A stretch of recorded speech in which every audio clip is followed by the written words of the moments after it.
ያለሁትኝ እና አባቴ እንደሞተ ነገሩኝ ማለት ነው።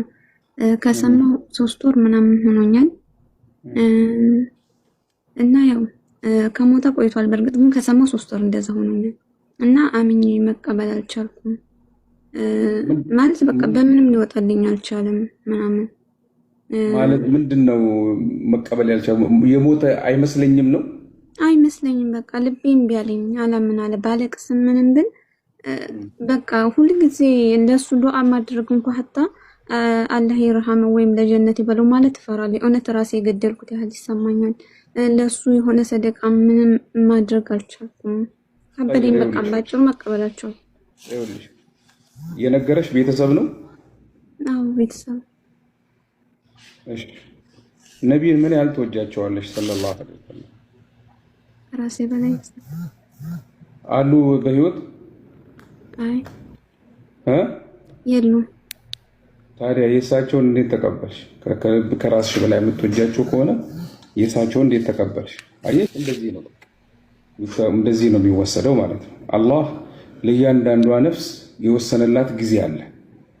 የኖረችውን የተወሰነላትን ህይወት ከኖረች በኋላ ታልፋለች። ሁሉም ሰው እንደው በዚህ ምድር ላይ ቢቀር የምንመኘው ሰው ቢኖር ነቢይ ናቸው ሰለላሁ ዐለይሂ ወሰለም። ነገር ግን አላህ የከተበላቸውን ኖረው አልፈዋል ሰለላሁ ዐለይሂ ወሰለም። ይሄንን ራሱ አምነን ተቀብለናል። ስለዚህ ሌላውንም አምነን ተቀብለን ለሳቸው የሚጠቅማቸውን ነገር ማድረግ ነው። አሁን እዛ አንቺ ዱዓሽን ራሱ ነፈግሻቸው፣ እየጠቀምናቸው አይደለም ማለት ነው።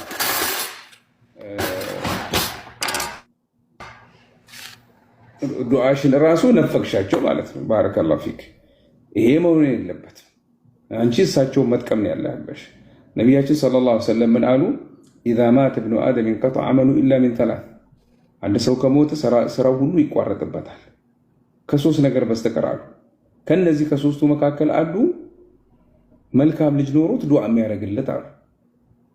መልካም ልጅ ኖሮት ዱዓ የሚያደርግለት። ስለዚህ ዱዓሽ በጣም ይጠቅማቸዋል። ልትጠቅሚያቸው ይገባል። የአላህን እርቅ ልትጠይቂላቸው ይገባል። ኩሉ ነፍሲን ዛኢቀቱል መውት፣ እያንዳንዷ ነፍስ ሞትን ትቀምሳለች። ኦኬ ላ የስተአኺሩነ ሰዓተን ወላ የስተቅዲሙን፣ ወደፊትም አያልፍ ጊዜያቸው ሳይደርስ የሚሞት ሰው የለም፣ ከጊዜውም የሚያልፍ ሰው የለም። እያንዳንዱ በተወሰነለት በዚያ ሰዓት ያልፋል ማለት ነው። ስለዚህ በርቺ፣ አላህ ይርዳሽ፣ አላህ ያስችልሽ፣ አላህ ያግዝሽ። ዱዓሽን፣ ሰደቃሽን የሚጠቅማቸውን ነገር አድርጊላቸው። ማልቀስ ምንም ፋይዳ የለውም። ምናልባት ጉዳት ሊያመጣ ይችላል። ማልቀስ ፋይዳ የለውም። አታልቅሽ፣ ነገር ግን በዱዓሽ ላይ በርቺ። ኦኬ ኢንሻአላህ።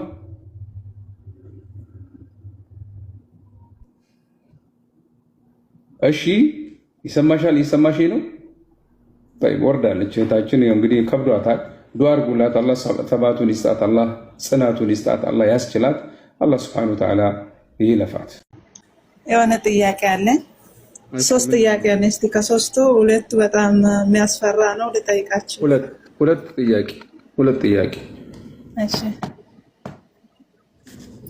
እሺ አንደኛው ጥያቄ አባቴ በፊት ደህና ሰው ነበርና ይሰግድ ነበር። በጣም ለቤተሰቡም ጥሩ ሰው ነበርና የሆነ ጊዜ ላይ የሆነ ስጋ እንዲተጠብሶ ቤት ውስጥ ተቀምጦ እሱን እናቴ ያስቀመጠች መስሎት በላ። እሱ ማለት ነው ከስራ ከእርሻ ምናምን ሲመለስ።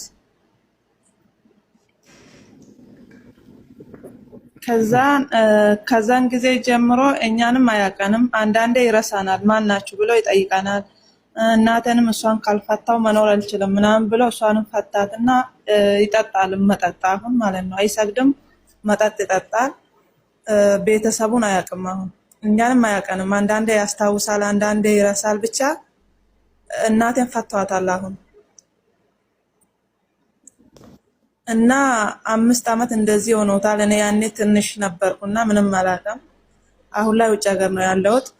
እዚህ ስመጣ ፌስቡክ ላይ የሆነ ቁርአን መቃራ ሼክ አየውና በዋትስአፕ ምናምን ጠየቅኩት።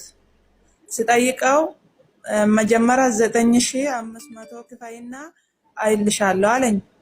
እኔም ደግሞ ይሄ ቤተሰብ ወደፊት እንደ በፊት እንድመለሱ ስለመፈልግ ከፍዬ 9500 ከፍዬ እንድነግረኝ ጠየቅኩት እና ከዛ 32,000 አምጪና አሁንም አያልሻለሁ አለኝ። የኢትዮጵያ ብር ማለት ነው።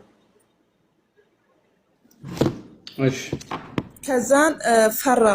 እኔ ይሄ ነገር ጠንቋይ ይሁን ወይስ የሆነ ምን ይሁን የሚባለው ነገር ውስጥ እየተመላለሰ ፈራውና አይ እኔ አልፈልግም በቃ ይቅርብኝ ብዬ በፊትም እንደዚሁ ሌላ ቦታ ወስዳለሁ እያልኩ እየፈራው ጠንቋይ ይሆናል እንደ ድንገት ብሞትስ ያለሁት የሰው ሀገር ነው ብሞትስ አሁን እኔ ፈጣሪ ያቃጥለኛል ጠንቋይ ይሆናል ምናምን በመባል ፈራውና አልፈልግም በቃ ይቅርብኝ 9500 ይቅር ብዬ እምቢ ሲለው የሆነ የታረደ ጥቁር ፍየልና የሆነ እግራቸው ላይ ኢካክ ፊታቸው ላይ የሆነ ብጉር ምናምን የወጣባቸውን ሰዎች ልኮይ እንደዛ አስፈራራኝ። አንቺም እንደዚህ ትሆኛለሽ ይሄን ብር ካላመጣሽ አባትሽም ይሞታል ምናምን ብሎ አስፈራራኝ። ከዛም በቃ እኔ ሞትንም ያመጣው እኔንም ምገለኝም ፈጣሪ ነው ይግደለኝ ብዬ ሁለተኛ አልሳሳትም ብዬ እምቢ አልኳቸው። ልጆቹም ስመክሩኝ ምናምን እምቢ አልኳቸው። አልሰጥም ይሄን ብር አባቴንም እዛ አልወስድም ይሄ ጠንቋይ ነው ምናምን ብዬ እምቢ አልኳቸው። አሁን ይሄ በፊት የሰጣሁት ብር እንዴት ነው እሱ እንዴት ነው የምታየው? 9500 ብር ሰጥቻለሁ። ከዛን ደግሞ ከስህተቴ ተማርኩና እምቢ አልኩት። አባቴም ይሞት ከሞተም እኔም ከሞትኩም። ሁለተኛ ጥያቄ ምንድን ነው? ሁለተኛው ጥያቄ ደግሞ በህልሜ ሞቼ በጣም የሆነ በጣም የሚያምር ቀብር ውስጥ ዘና ብዬ ስተኛ አየሁት። ቀብሩ በጣም ያምራል። እሺ የመጀመሪያ አረግሽው ይሄ ጥያቄ መምጣት የነበረበት ገንዘቡን ሳትሰጪ በፊት ነበር። ገንዘቡን ሳትሰጪ በፊት እንደዚህ አባቴ አሞታልና እንደዚህ የሚያል ሰው አይቻለው እንዴት ላድርግ? ትክክል ነው ትክክል አይደለም? እንደዛ ነበር ማድረግ ያለብሽ። ላለፈው አላህ ይለፍሽ፣ ተውባ አድርገሻል፣ አላህ ይታረቅሽ። ኦኬ ዳግም እንደዚህ አይነት ነገር እንዳታደርጉ። እነዚህ ጠንቋዮች ናቸው፣ ምንም ጥርጥር የለውም። ምንም ጥርጥር ወይ ደግሞ ውሸታሞች ናቸው፣ ወይ ጠንቋይም አይደለም ወይ ምንም አይደለም፣ አጭበርባሪ ሞላጫ ነው ማለት ነው። ስለዚህ እንደዚህ አይነት ሰዎች ጋር እንዳትቀርቡ፣ እንዳትጠይቁ፣ ፈጽሞ ወደዛ እንዳትሄዱ ማለት ነው። ባረከላሁ ፊክ። አላህ ላለፈው ላደረግሽው አላህ እንዲያልፍሽ አላህ መጠየቅ ተውባ ማድረግ ነው። አላህ ያልፍሻል። ሌላው